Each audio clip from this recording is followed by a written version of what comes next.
Kanjirappally block panchayat Korathodu division UDF സ്ഥാനാർത്ഥി ബിനു മറ്റക്കരയാണ് ജനവിധി 2025 സ്ഥാനാർത്ഥി പറയുന്നു എന്ന പരിപാടിയിൽ സംസാരിക്കുന്നത്.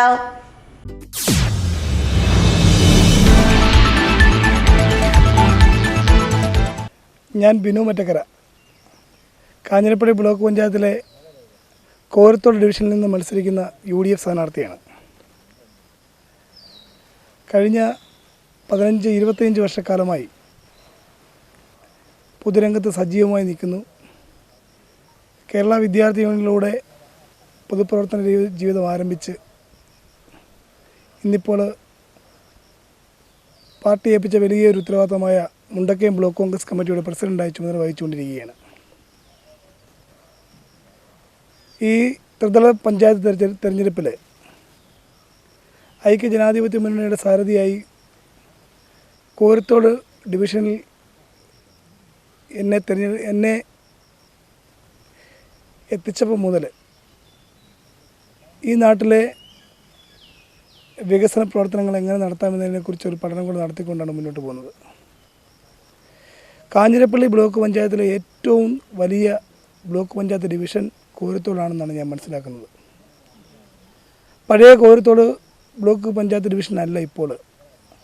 പുതിയ അതിർത്തി പുനർനിർണയം വഴി എരുമേലി ഗ്രാമപഞ്ചായത്തിലെ 4 വാർഡും കോരത്തോട് ഗ്രാമപഞ്ചായത്തിലെ 6 വാർഡും ചേർന്നാണ് പുതിയ ബ്ലോക്ക് പഞ്ചായത്ത് ഡിവിഷൻ. ഈ ഡിവിഷനിൽ ഞാൻ സ്ഥാനാർത്ഥിത്വം ലഭിച്ചപ്പം മുതൽ മാക്സിമം ആളുകളെയും ഭവനങ്ങളിൽ എത്തിച്ചേർന്ന് അവരെ കണ്ട് അവരോട് സംസാരിച്ച് അവരുടെ ആവശ്യങ്ങൾ എന്തൊക്കെയാണെന്ന് മനസ്സിലാക്കി പോകുവാൻ ആഗ്രഹിക്കുന്നൊരു പൊതുപ്രവർത്തനം കൂടിയാണ്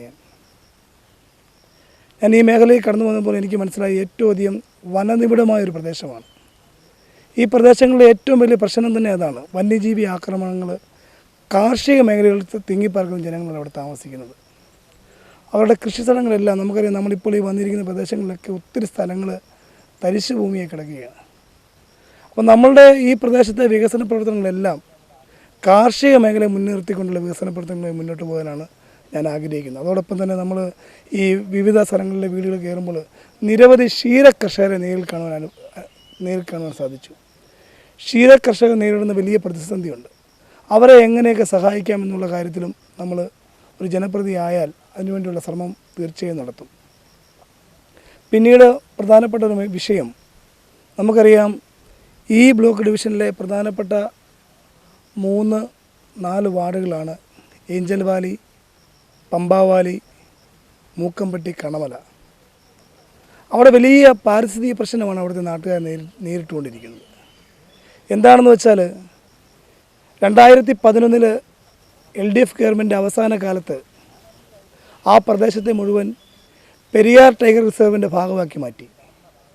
അതിനുശേഷം അടുത്ത ഗവൺമെൻറ് അധികാരത്തിൽ വന്നപ്പോൾ ആ പ്രദേശത്ത് ശ്രീ ഉമ്മൻചാണ്ടിയുടെ നേതൃത്വത്തിൽ ആ പ്രദേശത്തെ ജനങ്ങൾക്ക് മുഴുവൻ പട്ടയം കൊടുക്കുന്ന വലിയൊരു സംവിധാനം ഉണ്ടായി.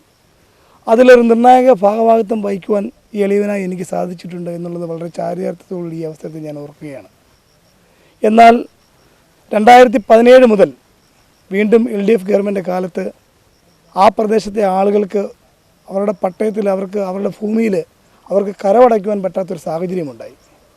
ഈ സാഹചര്യത്തിൽ അവിടെയുള്ള കർഷക നേതാക്കളൊക്കെ ബഹുമാനപ്പെട്ട ഹൈക്കോടതിയിൽ ചെന്ന് ഹൈക്കോടതിയെ ഈ വിവരം അറിയിക്കുകയും കോടതി ഇടപെട്ട് അവർക്ക് വീണ്ടും ഈ പുതിയ ഡിജിറ്റൽ സംവിധാനം മാറി മാനുവൽ രീതിയിൽ തന്നെ പഴയ രീതിയിൽ തന്നെ അവർക്ക് കരമടയ്ക്കാൻ വേണ്ടിയുള്ള കോടതി വിധി ഉണ്ടായി.